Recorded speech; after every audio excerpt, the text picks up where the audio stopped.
brand new video of the Targeted Individual Program, talking about experience. So the New York Predator Department in the background, using their sirens, I guess, because the woman coming in with her suitcase.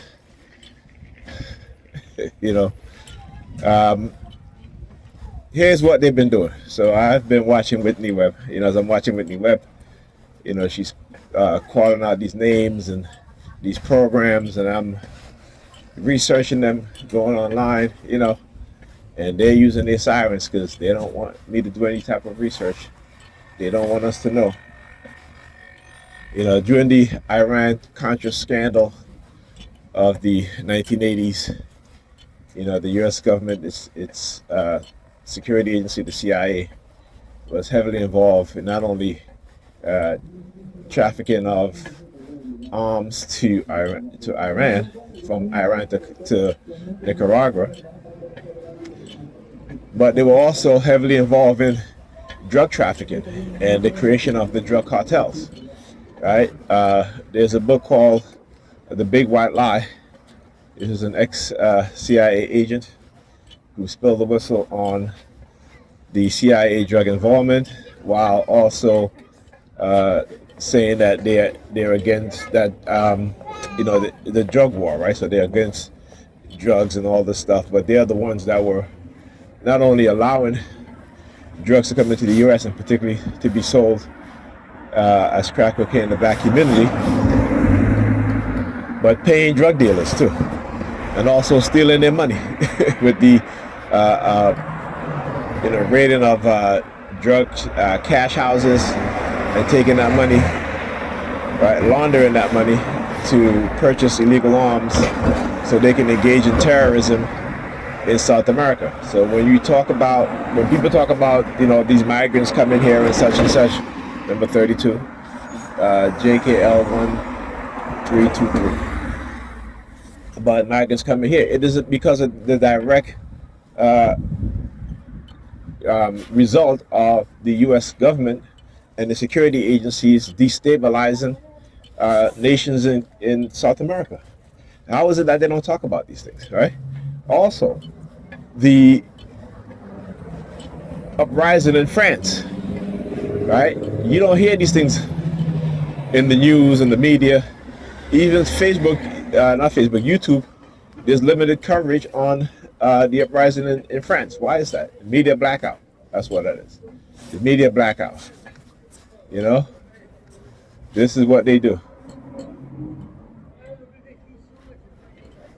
Oh, that's the same homeless guy. Look at him. He all the way up here. Wow. Look at that shit. And again, it's on purpose. They have him wait in there. You believe this shit? Yeah. You believe this shit, yo? The same homeless dude. Look at him.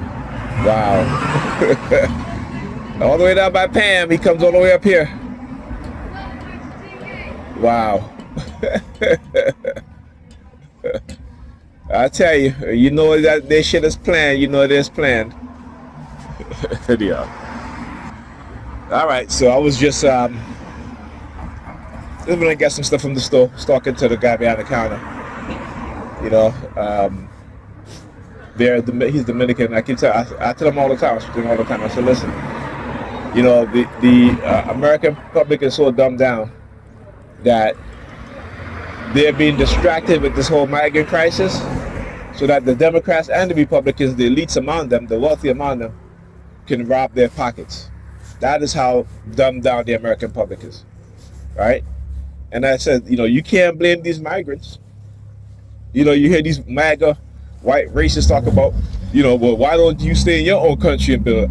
First of all, the United States government and the CIA, as well as the FBI, have engaged in the destabilization of these nations for decades. For decades. The book I was talking about, The Big White Lie, Whitney Webb had mentioned it, and I was like, I know I bought this book, right? And it turns out, yeah, I do have that book.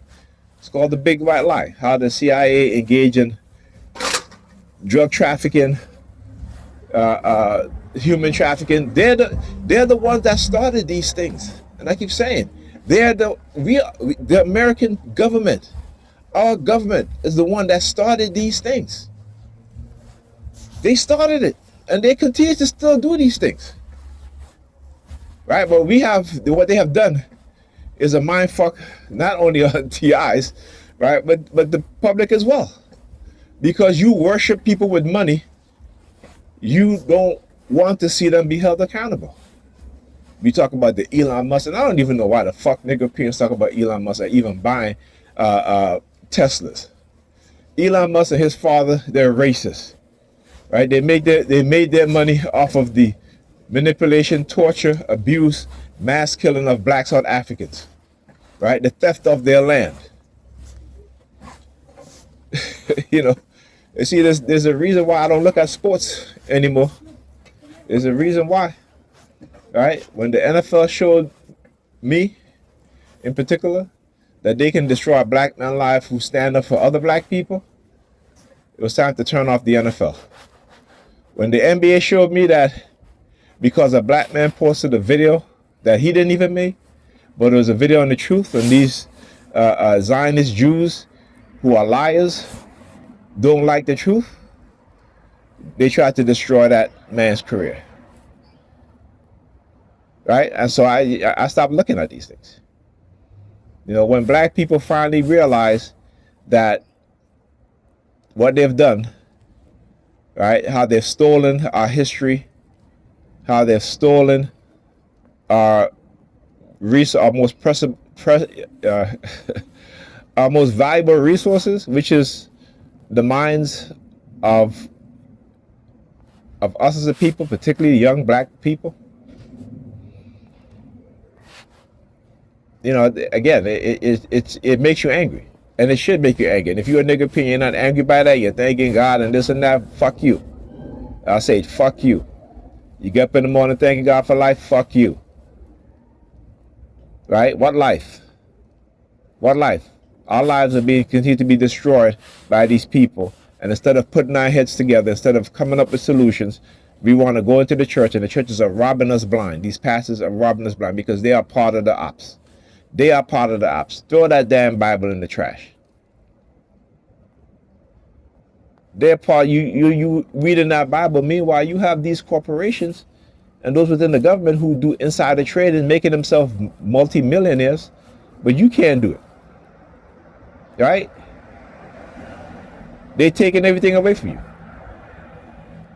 While they manipulated you to try to take everything away from us as TIs, me as a TI.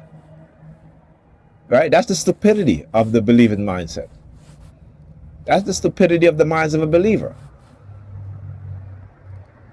That you will suffer for a person who never suffered for you, but because you've been indoctrinated with that bullshit, and you didn't even want to go look this shit up. You didn't want to go do any research on it. Just believe. While future generations of black children is going to suffer even more. And what you are doing is preparing them to suffer even more. That's what they've done in the back, even particularly young black children. You know, my daughter is her school. You know, it's like they're letting the older kids eat first, and then whatever lunch is left over, then the other kids eat. What kind of shit is that? And these, you know, like I said, the schools in New York City, 80% of the teachers, the educators, are in public school are white. Right? Are white. And our women are the most, who used to be the most brilliant and wisest of all, have become some of the most dumbest, you know, not conscious, not awakened, but love to talk about their degrees and how smart they are and this and that. Yet they will go out there and you know, buy thousands of dollars worth of shoes and bags. You know, I back in my days, I used to be like, oh, yeah, I was never a materialistic person, but damn, I used to shop at Banana Republic. You know, you go Macy's, Bloomingdale's once in a while, because Bloomingdale was too expensive for me. You know what I'm saying? And most of the time, I go to the outlets. Right? You go to the outlets. These women are taking out loans just to front on being, you know, baddies and bosses and all this shit. Meanwhile, their children at home living in dirty houses. Their children at home by themselves, can't read nor can't write. Right? Not understanding how important it is to be in their children's life, particularly at the age between the young age up until the age of 11, 12 years old. Those are the most precious times in children's lives. Right? But it is this government that is doing this to them and to us. And we don't even want to recognize it. I talk about, when I talk about the $74 trillion that was like a couple years ago, now it's up to $124 trillion that be passed down to inheritance to white people. Not black people. And they like I said, and they changing the wording of it to make you think that it's you involving the two black people. No, because most economists in the US will tell you that by the year 2050, black people will have zero wealth, right? And almost a decade earlier, $124 trillion would be passed down to white people. So how the fuck you thinking that your children are in God's hand, and as long as they believe in God, everything will be okay? It's delusion. It's the delusional mindset. Right? It is why our women don't even want to look at the reality. Don't even want to know the truth. They are brainwashed, manipulated, programmed into having a mental illness, right? Orchestrated by the broader white society. Understand that they know what's going on. Okay? It's the nigger peers that keep burying their head in the Bible that don't know shit. All right? Talk to you guys in this video.